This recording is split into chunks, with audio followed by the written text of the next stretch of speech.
Hey guys, welcome to Lucky Podcasts. This is the fourth and final episode in the podcast series Modernization of Telangana under the Nizam rule. In this episode, let us listen to industrialization and how Nizams have established few very great companies. We will listen to this industrialization process in three different phases. If you haven't listened to the other three episodes in this series, we suggest that you do. The link for this podcast series playlist is in the description box below. Narrated by John Michael, and this playlist comes from the proud production house of Gujjula, Chandra, Shekar. Let's start with the narration. Industrialization. Before the Hyderabad State under the Nizams was integrated into the Indian Union, a wide range of industrial goods were being produced in Hyderabad. By that time, the state, whose population was about 4% of the total population of India, had 3% of the country's factory labor, 7% of factories, and about 6% of the paid up value of its capital in the corporate sector. The share of the state was 4% or more in cotton, matches, sugar, liquor, coal, cement, and other products. Considerable development in industry was made possible by the distinctive role played by the state in making available infrastructural facilities for its growth. The industrialization of Hyderabad can be traced in three distinct phases. The first phase began during the Prime Ministership of Sir Salar Jung I from the 1870s and ended with the end of World War I in 1919. The second phase lasted during the years intervening between the two world wars, that is from 1919 to 1939.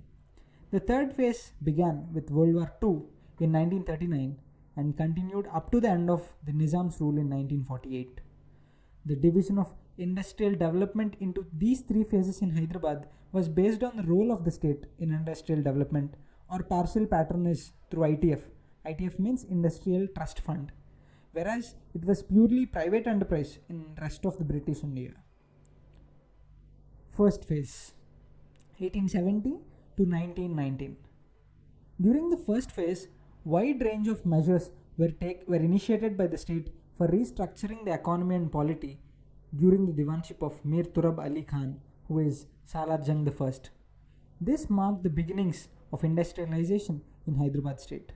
The restructuring of the agrarian economy was undertaken simultaneously with the modernization of the state apparatus. Schematic departmentalization, improvement in fiscal and monetary administration, etc. were helped by other supportive social processes such as the development of modern education and infrastructural facilities, especially transport and improvement in trade mechanism, paved way for the commercialization of agriculture with the cultivation of cotton in Marathwada and oilseeds in Telangana. The efforts made by the PWD, that is Public Works Department, to recognize the irrigation works also helped this process. Further, the opening of Hyderabad Godavari Valley to Manmad railway line in 1899 helped to establish cotton and its related ginning and pressing mills in those areas. During this period, silk, carpets, and other small-scale industries were encouraged.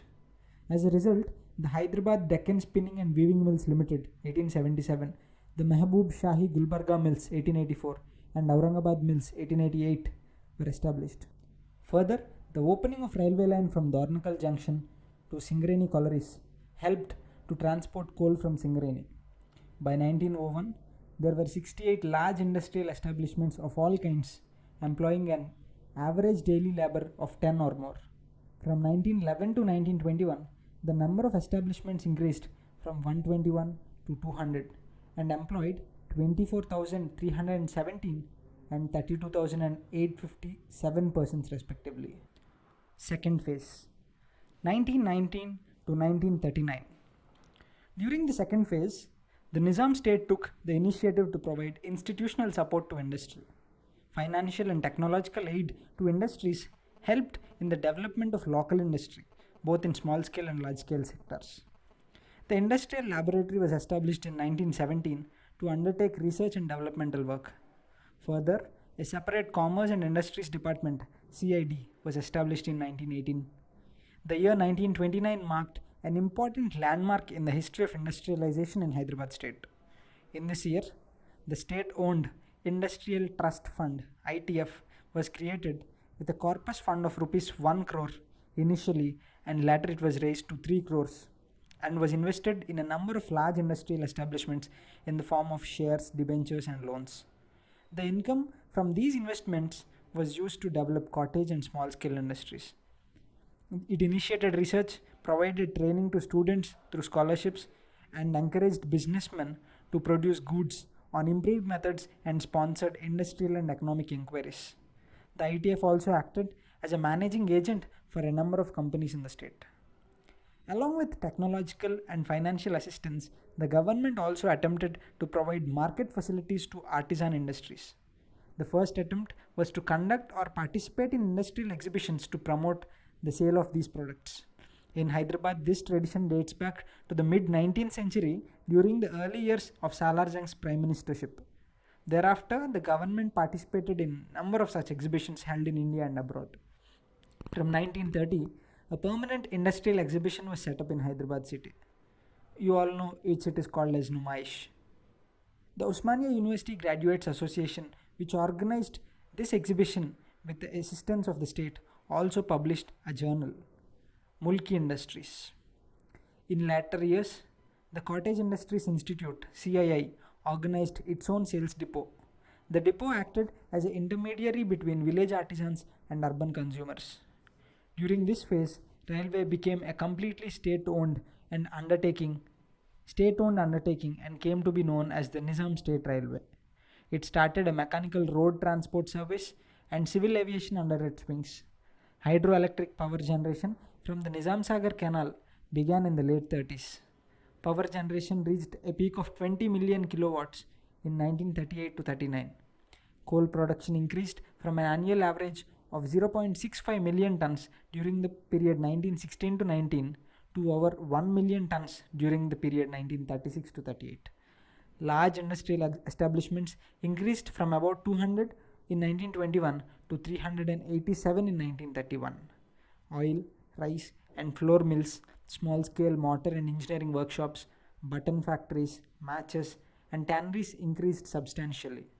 The corporate sector joined stock companies, 3 more textile mills, 2 cigarette factories, 2 glass factories, and a sugar factory were established. Third phase.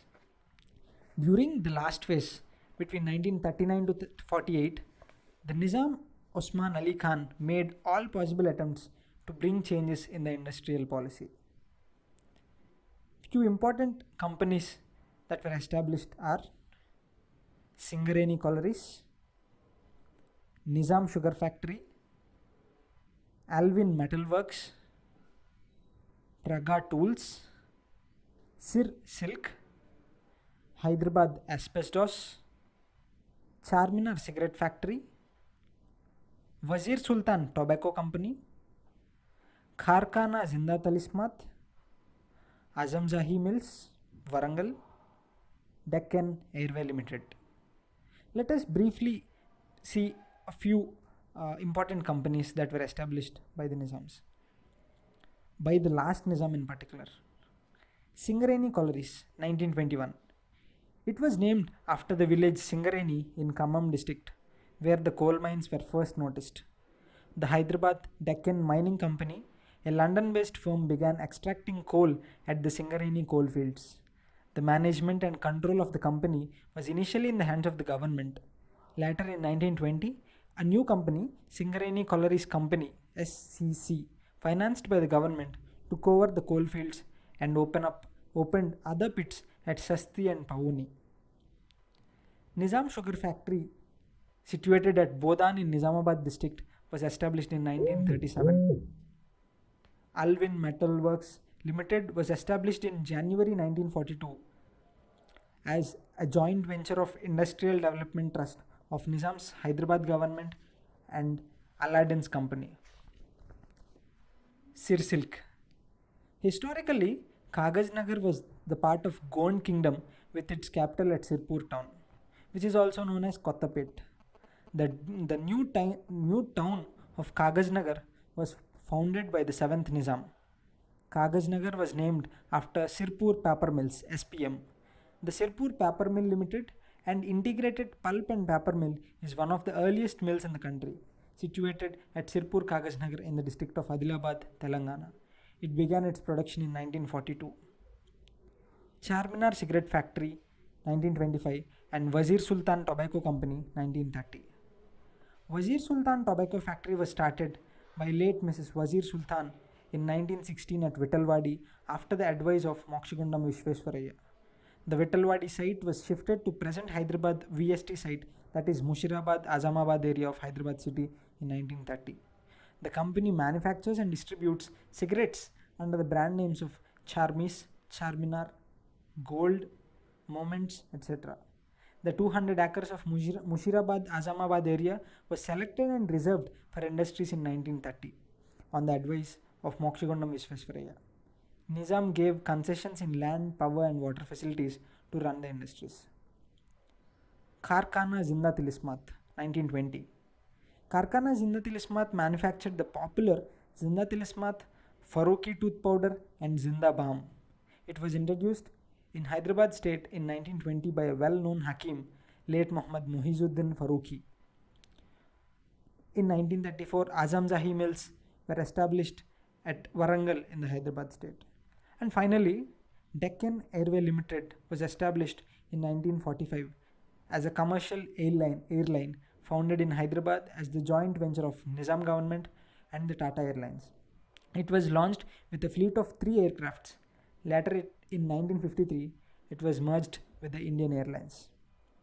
In 1941, Mir Osman Ali Khan established his own bank, the Hyderabad State Bank, now known as State Bank of Hyderabad, as the state's central bank, which managed the Osmania Sikka, the currency of the Hyderabad state. It was the only state which had its own currency, the Hyderabadi rupee, which was different from the rest of India. Hyderabad was the only state in the British India where the ruler was allowed to issue his own currency notes. A 100 rupee note was introduced in 1918. To summarize all of this, all these 4 episodes, modernization of Hyderabad and Telangana began under the stewardship of Prime Minister Sir Salar Jung during 1953 and 83. He organized the whole administrative structure of the state by bringing very talented personnel into the state administration. Further, land revenue, survey and settlement, modernization of education, communication systems were undertaken. His reforms contributed for the beginning of modernization.